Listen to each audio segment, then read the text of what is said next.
Bienvenue dans cet épisode. Aujourd'hui, nous allons nous enraciner dans une vérité. Jésus n'a pas honte de nous appeler ses frères ou ses sœurs.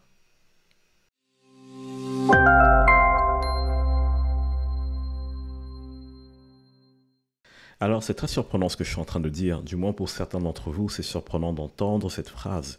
Jésus n'a pas honte de nous appeler ses frères et ses sœurs. Déjà, définissons la honte. La honte, qu'est-ce que c'est? Un sentiment pénible d'infériorité ou d'humiliation devant autrui. Un sentiment pénible d'infériorité ou d'humiliation devant autrui. Est-ce que ça vous est déjà arrivé d'avoir honte? Est-ce que ça vous est déjà arrivé de vous sentir inférieur? Je pense qu'on peut le voir régulièrement. Prenons l'exemple des enfants. Les enfants, ils sont spontanés, ils sont naturels, ils ne se posent pas beaucoup de questions et ils sont juste en train de vivre la vie qui leur est proposée. Et vous savez, parfois les enfants aiment danser, ils n'ont pas honte de danser devant tout le monde. Mais un jour, subitement, ils ont honte de le faire. Un jour, subitement, ils ne veulent plus qu'on leur fasse des câlins quand on les met au lit. Un jour, ils changent. Et nous, on dit, ils ont grandi. Mais en fait, ils sont gênés, ils ont honte. Les enfants n'ont pas honte d'être amenés à l'école par papa et maman. Mais étrangement, au lycée, au collège, ils ont honte que papa et maman viennent les chercher. C'est bizarre, c'est mal vu. Alors, d'où vient ce sentiment de honte? En réalité, ce sentiment de honte est là depuis le commencement, depuis le premier homme, depuis Adam. La Bible nous dit que lorsque Adam et Ève ont péché, lorsqu'ils ont mangé ce fruit défendu, ils ont découvert qu'ils étaient nus. Et ils sont allés se cacher et se sont confectionnés des vêtements. Pourquoi? Parce qu'ils avaient honte. Ils ont eu honte. Juste après le péché, le sentiment qui se développe, c'est la honte. Parfois, nous faisons quelque chose que nous ne devons pas faire ou ne voulons pas faire. Et après, il y a un sentiment de honte qui s'installe, comme une salissure, comme quelque chose qui nous dit qu'on n'est pas assez digne, pas assez bien. Et ce sentiment pourrit la vie des personnes, notamment des chrétiens, jour après jour. Mais j'aime tellement le regard que Dieu porte sur nous. J'aime de la façon dont Dieu s'adresse à nous, indépendamment de ce que nous avons fait, pensé. Et c'est vraiment important pour nous de nous saisir des vérités de la Bible au sujet de la honte. J'ai une question pour vous. Comment est-ce que vous réagissez face à la correction? Comment est-ce que vous réagissez quand une personne relève un manquement ou une faute de votre part? Vous avez parfois deux possibilités.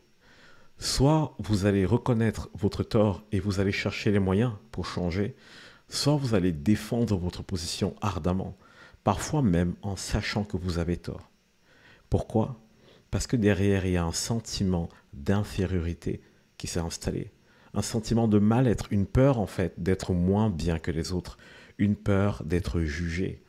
Et derrière tout ça, souvent le sentiment qui se cache, c'est la honte. Mais vous savez quoi?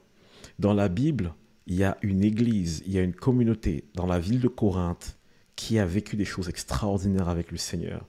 Un surnaturel extraordinaire. Ils ont vu tous les dons, toutes les promesses de Dieu en termes de puissance et de manifestation de surnaturel. Ils ont vu des choses extraordinaires, des miracles se passer. Mais ils avaient quelques problèmes de caractère. Ils étaient très immatures.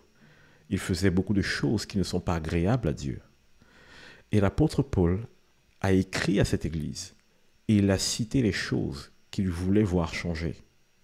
Et ce que j'aime, c'est l'approche de l'apôtre Paul dans 1 Corinthiens 4, 14. Il dit « Ce n'est pas pour vous faire honte que j'écris ces choses, mais je vous avertis comme mes enfants bien-aimés. » On voit ici que Paul, l'apôtre Paul, présente le cœur du Père, le cœur de Dieu.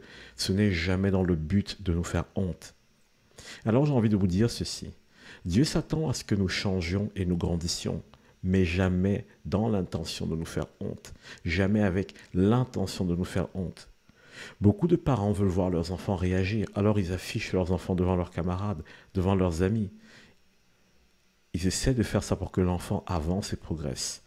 Mais le résultat, c'est que même si cet enfant avance et progresse quand même, il développe une infériorité, un sentiment d'humiliation, un sentiment de manque dû à la honte qui s'est développée avec la méthode employée. Mais dans le cœur du Père, son souhait, ce n'est pas que nous ayons honte. Alors, qu'est-ce qu'on peut dire par rapport à la honte? Quelle est cette vérité dans laquelle j'aimerais qu'on puisse s'enraciner aujourd'hui? Si vous lisez votre Bible en Hébreux 2:11, écoutez attentivement ce qui est écrit. Car celui qui sanctifie, c'est-à-dire Jésus, et ceux qui sont sanctifiés, c'est-à-dire vous et moi qui avons accepté Jésus comme Seigneur et Sauveur, sont tous issus d'un seul, c'est-à-dire du Père. C'est pourquoi il n'a pas honte de les appeler frères. Et ça, c'est extraordinaire. Jésus te connaît. Jésus connaît tes forces, il connaît tes faiblesses, il connaît tes manquements. Mais la Bible dit qu'il n'a pas honte de t'appeler frère, il n'a pas honte de t'appeler sœur. Jésus n'a pas honte de toi. Et aujourd'hui, j'aimerais juste que tu te débarrasses de ce sentiment de honte qui traîne dans ta vie depuis si longtemps.